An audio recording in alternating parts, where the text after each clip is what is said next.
They say I've gone mad, but they don't know what madness is. They don't know my story.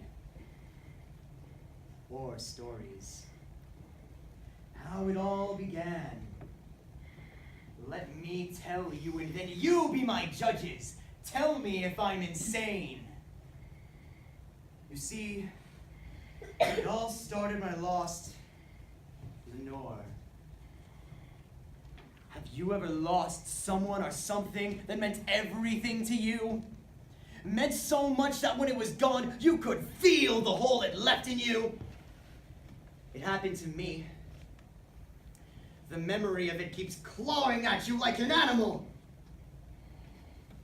Or like a bird.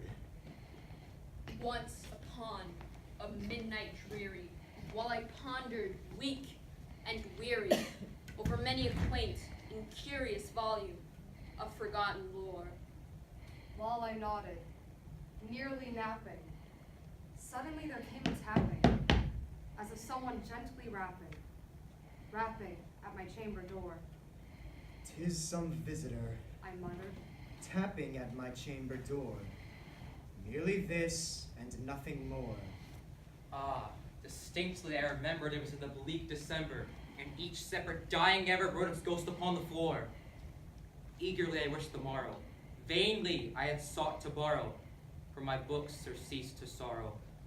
Sorrow for the lost Lenore. Sorrow for the rare and radiant maiden whom the angels named Lenore. Nameless here, forevermore. In the silken, sad, uncertain rustling of each purple curtain thrilled me, filled me with fantastic terrors never felt before, so that now, to still the beating of my heart, I stood repeating.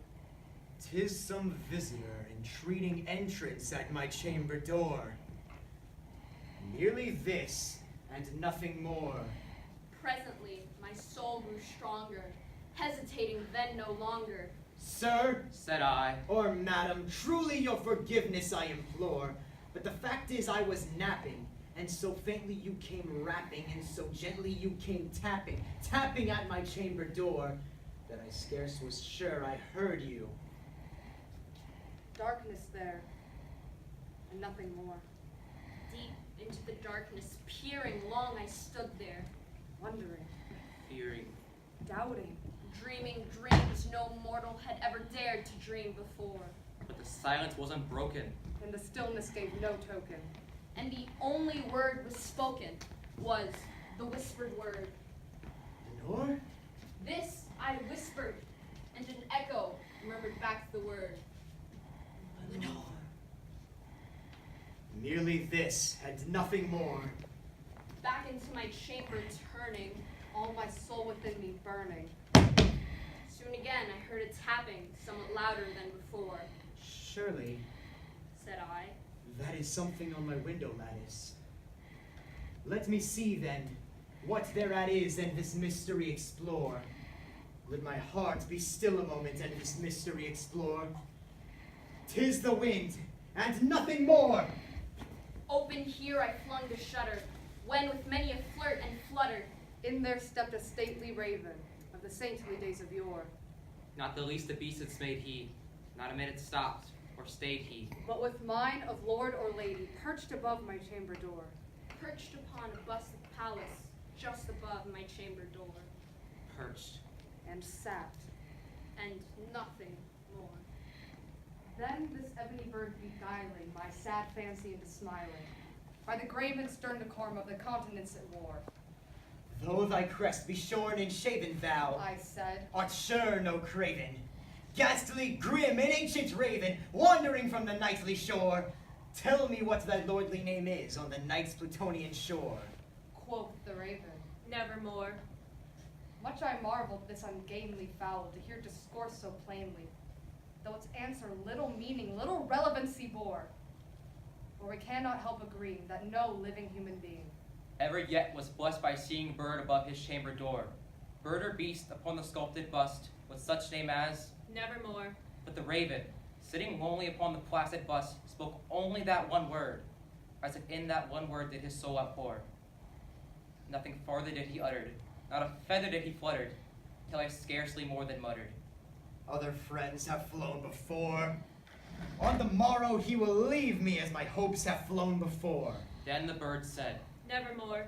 Startled at the stillness broken by a reply so aptly spoken, Doubtless, said I, what it utters is only stock and store, caught from some unhappy master whom unmerciful disaster followed fast and followed faster, till the dirge of his hope that one melancholy burden bore, of never, nevermore.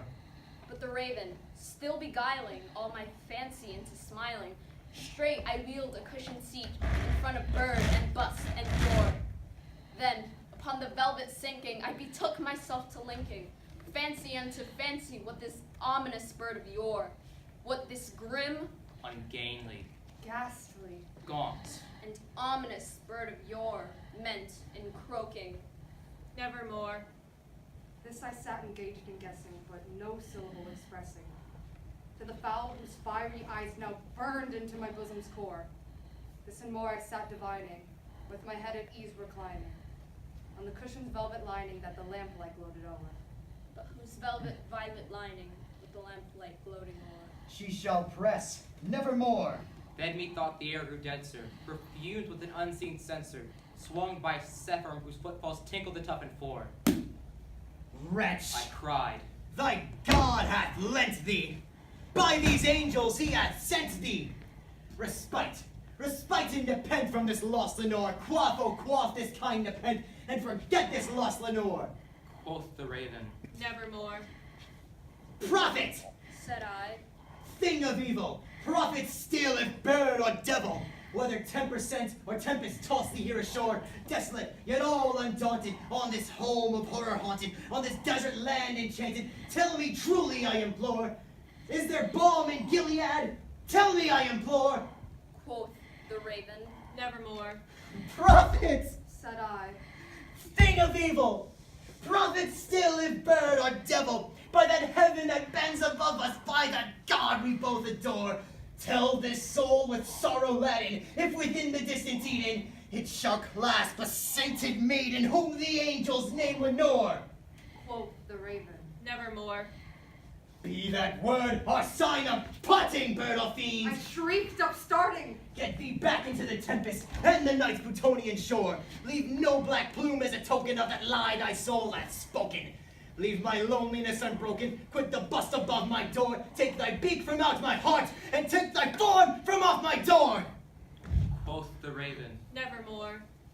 But the raven, never flitting, still is sitting,